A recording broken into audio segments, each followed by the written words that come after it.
Number 1 gives us the graph of a trigonometric function, and it wants us to select all of the equations that have this graph. So we know that sine and cosine functions are basically the same. They're just shifts of each other. So we know that this could be either the sine or the cosine function. So one thing I like to do is figure out where the midline is, because the midline doesn't change even if it changes from a sine to a cosine. So in this case, our midline is y equals 0. And then if we look here, that means there's going to be nothing added or subtracted outside of these functions. And that didn't narrow down our options because none of them have anything added or subtracted outside. Then we can take a look at the amplitude, and the amplitude goes from the midline to the max or down to the min. So we can see that we're going to 0 to 1.5. So our amplitude here is equal to 1.5, or a fraction of 3/2. So then that's the number that's going to be multiplied in front of the function, and it doesn't matter if it's positive or negative. So all of these have an amplitude of 3/2. So again, that did not narrow down our options. So then another thing that stays the same is the period of the function, okay? So whether this is a sine or a cosine, when we take a look at the period, so this starts here, goes through its entire cycle by the time it gets to 1. So this one has a period of 1. So then we can figure out our b value by doing 2 pi divided by whatever our period is. So in this case, our period is 1. So our b value is going to be 2 pi divided by 1, or 2 pi. So that's the number that we're going to find inside of our function multiplied by our variable. So when we look here, part A has 2 pi as a b value, so that's good. So does B, so does C, so does D, and so does E. So all of them have periods of 1. So again, we haven't narrowed down our function at all. But what we have done is, if we don't have any of the phase shifts, so if we take a look at this, so this function, if it starts at a middle and goes down, is a negative sine function. So our normal sine function would go up and then back down. This one goes down. So that would happen by just reflecting this over the x-axis, and that's going to be having a negative amplitude. So B would be one of our possibilities. Then if we look at what a cosine function would look like, so let me, a cosine function, let me erase this on here also.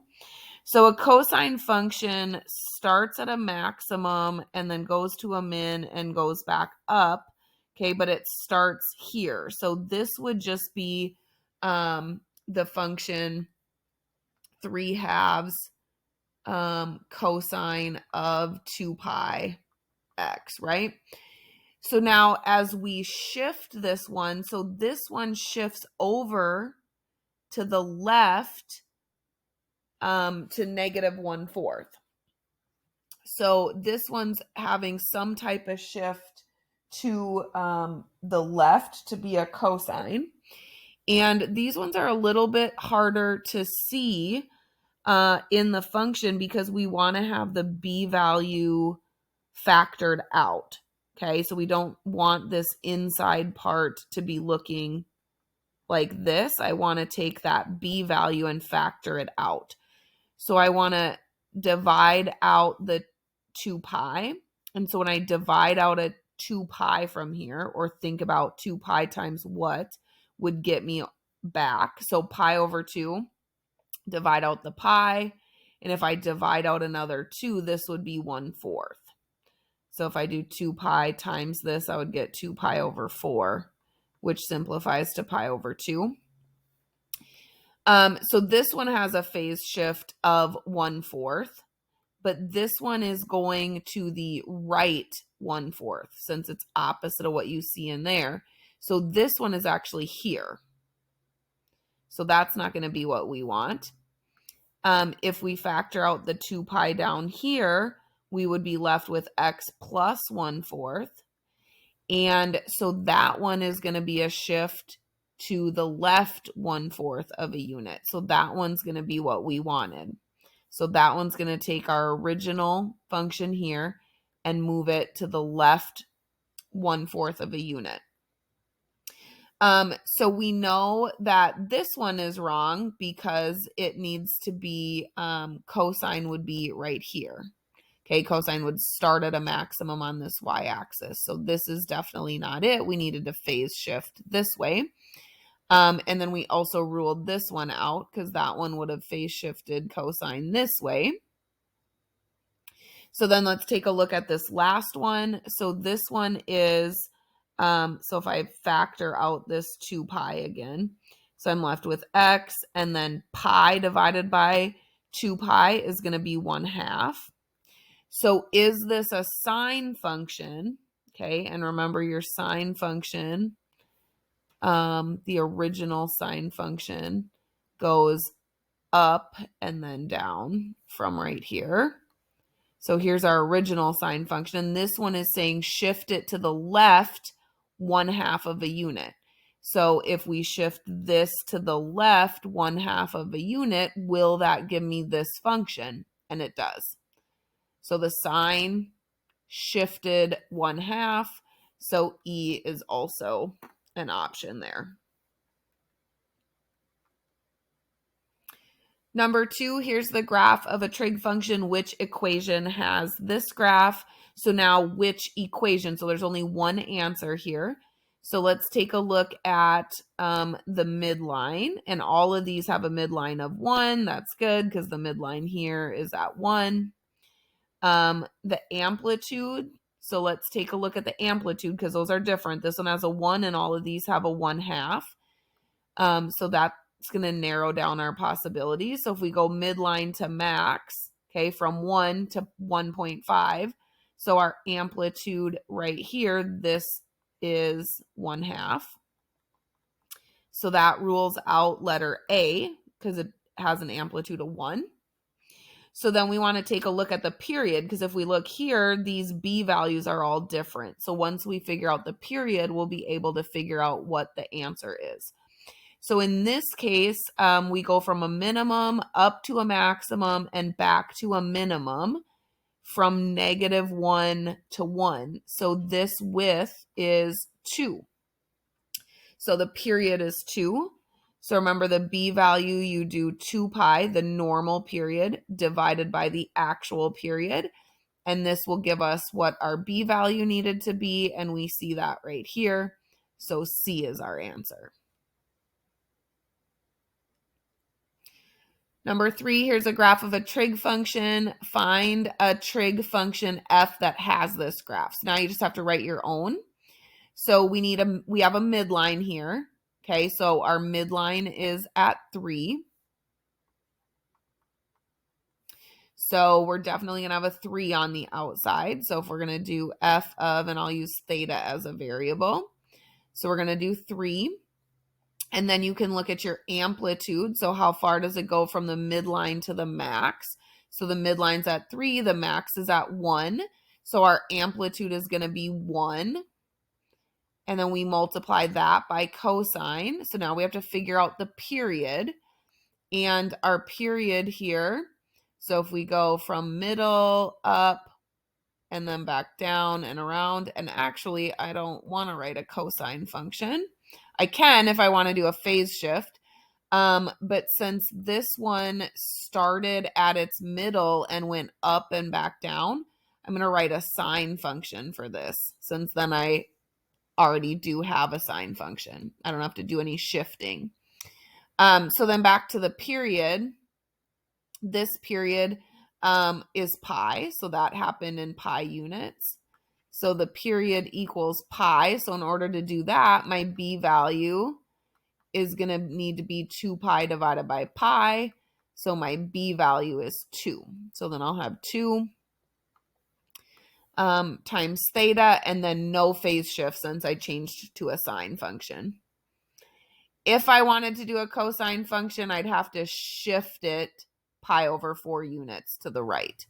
So cosine normally starts at a max, so then I'd have to have done a phase shift. So you certainly can if you want to. Now it says the graph is translated right by pi over 2 units. So this graph right here, we're going to shift to the right pi over 2 units so that it has a minimum at x equals 0. Then we're going to stretch it horizontally so that its period is 3 times greater.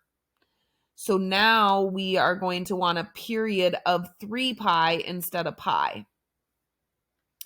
And so let's write a new function g for this. So now it still is at the same midline. Okay, they didn't change the midline, so that's still going to be 3. They also didn't change the amplitude, so that's still going to be 1. But what did change now is the period. Okay, so our original period here was, or our original b value was 2, so we have 2 theta. If we want this to get 3 times greater, then we need to divide by 3 in here. The other way you can look at that is say, all right, so I need this period to be 3 times bigger than pi. So I need it to be 3 pi. So you could calculate the b value by doing 2 pi divided by 3 pi. Those pi's would cancel and you would get 2/3.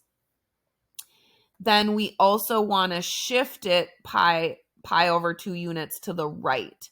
So since we're inside, that's going to be a minus pi over 2 because it's opposite of what you kind of feel like it should be. So then this would be our function with those modifications. Number 4, the function f is given by this function here. The graph of g is the graph of f translated left pi over 2 units and vertically by -1. So left and right goes inside of your function, and then vertically is outside of the function. And outside always stays what we think it will. So that's going to change kind of this part. It's just going to go down 1. So this is going to be 1 lower. So 4 minus 1, which is 3. So you'll see that this front number is going to be a 3. So it's not A. Then the inside is going to go to the left by pi over 2. And inside is always opposite of what you think it's going to be. So this is going to be plus pi over 2 on the inside instead of minus.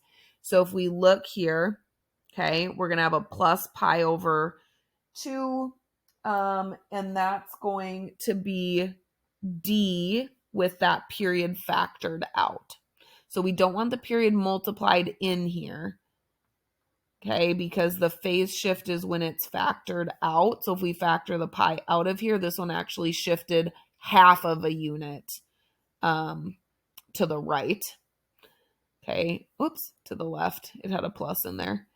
Okay, but you want to make sure that that b value is factored out when you're looking at the phase shift. Number 5, here are the graphs of trig functions f and g. What transformations can be applied to f to make to get the graph of g? So we want to be taking this graph right here and transforming it into the blue one.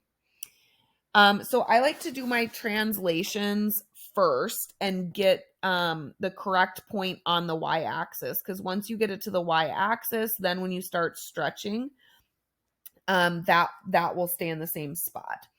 So what I'm going to do is look at moving this point. And actually, I'm going to move the midline. So let me get this connected to the midline. So let me show you what the midline is here, right? So this is the midline. So we want to get this to be at the same midline as the blue function. So I want to take and translate this function here. So I want to move this function down and then over, so that maximum will be kind of on the y-axis.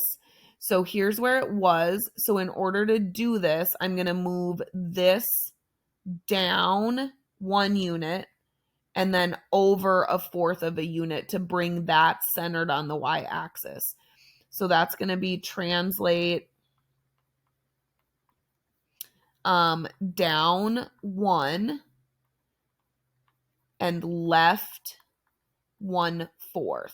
So that's going to get me so that, whoops, let me group these together here.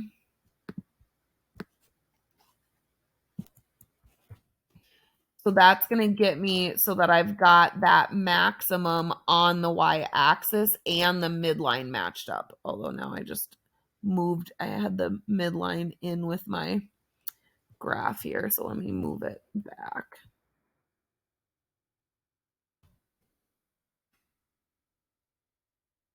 So now the purple and the blue midlines are matched up and the maximum is on the y-axis. So now we just have to do the vertical and horizontal stretches. So if I want to stretch it, this is multiplying. So I have to figure out, how do I get a 1 to stretch to a 1.5? So that's by a vertical stretch by a factor of 1.5, right? So if I multiply 1 by 1.5, it'll pull this maximum up to 1.5. Then we need to shrink it. Okay, so when you're shrinking, I've already got the maximum in the right place here. So now I need to shrink this one in to be in line with this one. So how do we go from 2/4 to 1/4 in multiplication? So that's a horizontal stretch by 1/2. So how do I get 2/4 to be 1/4? I multiply it by 1/2. So 1/2 of 2/4 is 1/4. So translate it down 1 unit into the left 1/4 so that it lines that maximum up on the y-axis. Then stretch it vertically by 1.5 times and then horizontally in half. Number 6, the table shows the vertical position of a point at the tip of a windmill blade after the blade has rotated through different angles. The point starts at the furthest to the right. So let me just draw out kind of this windmill here. So if we look at it like this, the point is going to start all the way to the right. And then it's going to tell us these different measurements. So if we go pi over 6, it's here, and I'm going to ignore that one. Pi over 3, it's here. Pi over 2, so at this spot right here, it's at a height of 12.5. Pi, it's going to be at 10. And then 3 pi over 2, it's going to be at 7.5. So here's that kind of circular rotation that's happening and the heights at each of those points. So now it says, how long is the windmill blade? So then you're kind of trying to figure out what's the length of this, or what's the length of this, or this, out to the edge of the circle, right? Well, if this middle line is at 10, and to get up to 12.5, that's 2.5. So the blade is 2.5 feet long, the radius here. So from 10 to 12.5 or 10 to 7.5 is 2.5 feet. And then the height of the windmill would be this middle line. So what it kind of started at, the center, and that's 10 feet. Number 7, the function is given by this. Which of the following are true? Select all that apply. So the amplitude is 6. Well, the amplitude is actually 5 because the amplitude is what's multiplied by the function. So this one is false. Okay, the amplitude is actually 5. The function takes a minimum value when x equals 0. So if we plug in x equals 0 here, and really this should say theta equals 0 because that's the variable up here. So this would be 0 plus pi over 2 or just pi over 2. So cosine at pi over 2 is not at a minimum. Okay, so cosine's not going to give us a minimum here because our cosine value is going to be 0. And so then really we would want cosine's minimum, or the lowest x value, is over here because the lowest x value is -1. So this is going to be false. The midline of f is 6. That is true. So that number represents the midline. The graph of f is the same as g translated right pi over 2 units. So remember the inside, when you go inside, that's going to be kind of opposite of what you think. So right 2 units would actually be theta minus pi over 2. And this one says theta plus pi over 2. So that's false.